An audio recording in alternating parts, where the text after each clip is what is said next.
Now students, अब हम ये देखते हैं कि द बेसिक क्वेश्चन जो आप लोग के दिमाग में भी आ रहा होगा, ऑब्वियसली मेरे दिमाग में भी आ रहा है, तो I want to answer that question up front कि हम ई कॉमर्स क्यों डिस्कस कर रहे हैं, ऐसा क्या रीज़न है, ऐसा क्या रैशनैल है या ऐसी क्या वजह है कि हम ई कॉमर्स को डिस्कस हम कर रहे हैं।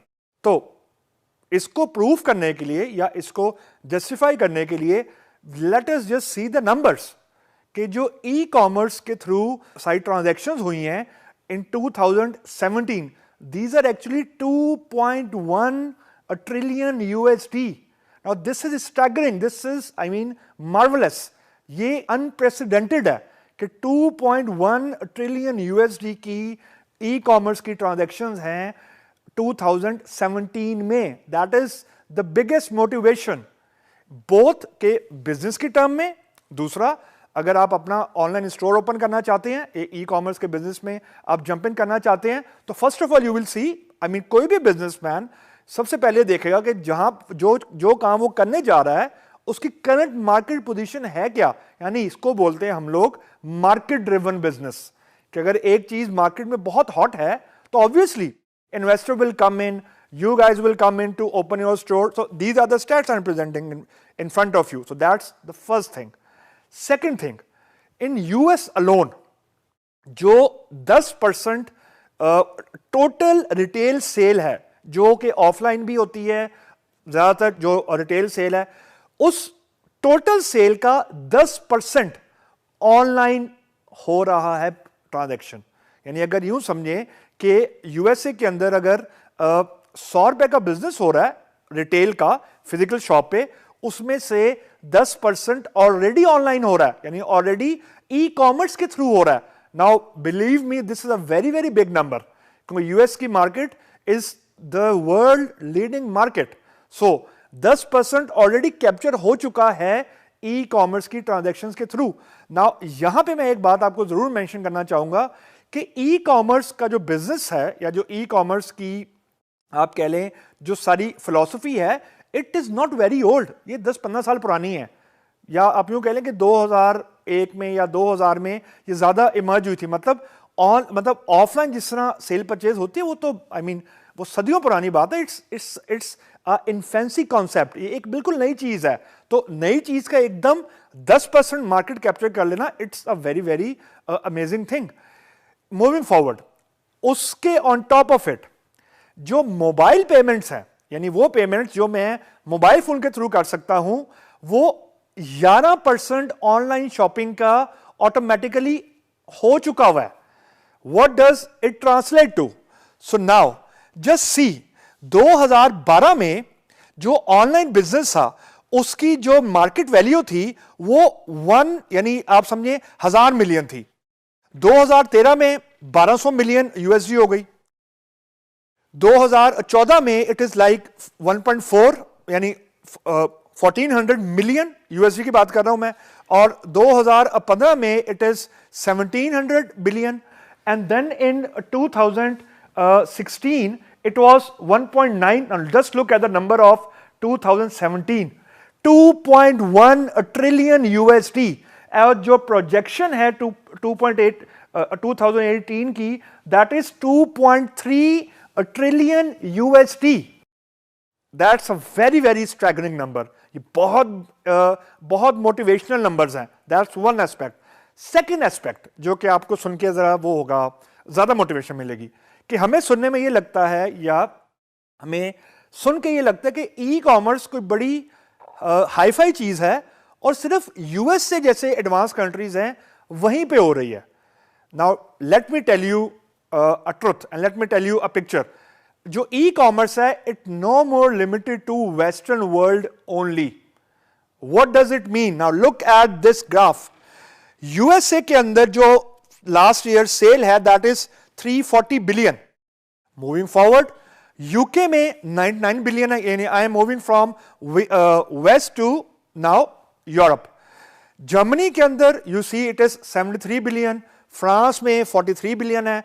If I move to Latin America, Brazil में अराउंड 11 बिलियन है। Now this is what we think. अभी तक हम यही सोचते हैं कि ये सारी की सारी सेल वेस्टर्न कंट्रीज में हो रही। Now let's look at this bigger chunk, China. Now we are in the east, far east. China के अंदर 672 बिलियन डॉलर्स की ई कॉमर्स की ट्रांजैक्शन थी 2017 में. Look at this Japan, 79 billion. Now जब हम जापान की बात कर रहे हैं तो आप ये समझें कि हम लोग फार ईस्ट की बात कर रहे हैं. Now just try to assume कि अब जो दुनिया है वो वेस्ट से मूव होके ईस्ट की तरफ आ रही है, यानी ईस्ट पे बिजनेस ज्यादा हो रहा है. China is the leading market player. Now this is actually the future. Future से मुराद ये है कि फ्यूचर प्रोस्पेक्ट यहां पे लाई करता है कि जो लोग हैं वो बाउंड्रीज के बियॉन्ड परचेज कर रहे हैं. इससे मुराद ये है कि now the future prospect lies here. What does it mean? Now look at this. 2017 में 57% लोग ऑनलाइन शॉपर्स थे.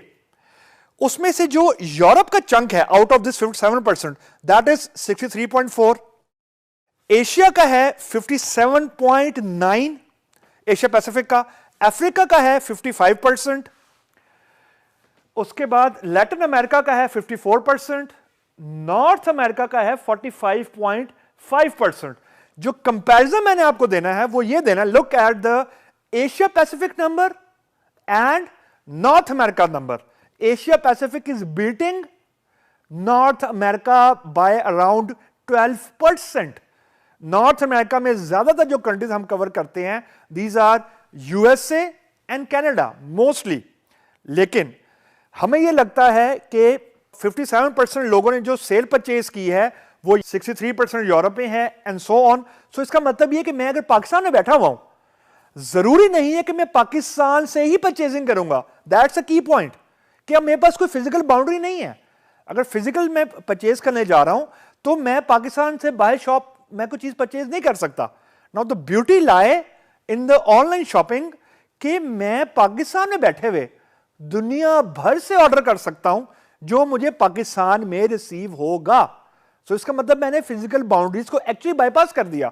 मतलब अगर मेरे पास किसी कंट्री का वीजा नहीं भी है and actually I want to buy a book, for example, from somewhere in Germany, so I can just place my order over the website. The book will come to my home. This is it. I don't need to go there. मुझे अगर कोई product खरीदना है, for example, mobile phone खरीदना है, तो I don't need to go to, for example, America, USA जाने की जरूरत नहीं है मुझे. मैं यहीं पे बैठा हुआ चीज ऑर्डर करूंगा and I will receive my जो प्रोडक्ट है इन पाकिस्तान. तो इसका मतलब ये है कि नाउ वाया ऑनलाइन शॉपिंग या via e commerce the competition is booming. Actually booming से मुराद ये है कि अब कंपेटिटिवनेस बहुत ज्यादा आ रही है, बहुत ज्यादा वेंडर्स का डाटा मौजूद है. तो कंपेटिटिवनेस की वजह से एक तो क्वालिटी इंक्रीज होती है, ये एक बिजनेस का रूल है, और प्राइस डाउन होती है.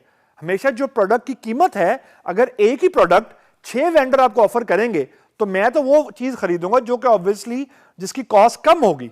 तो कॉस्ट कम कैसे होगी? जब वेंडर्स आपस में कंपीट करेंगे. तो जैसे ही वेंडर आपस में कंपीट करेंगे तो they will try to sell more at the lower cost, यानी उनके मार्जिन्स तो कम होंगे, लेकिन जो at the end of the day है वो वॉल्यूम ऑफ द सेल पे वो ज्यादा बैंक कर रहे होते हैं, और जो कस्टमर होता है वो उसको फायदा ये हो रहा होता है कि उसको चीज सस्ती मिल रही होती है. तो एक्चुअली मैंने physical boundaries via e commerce essentially खत्म कर दी हैं.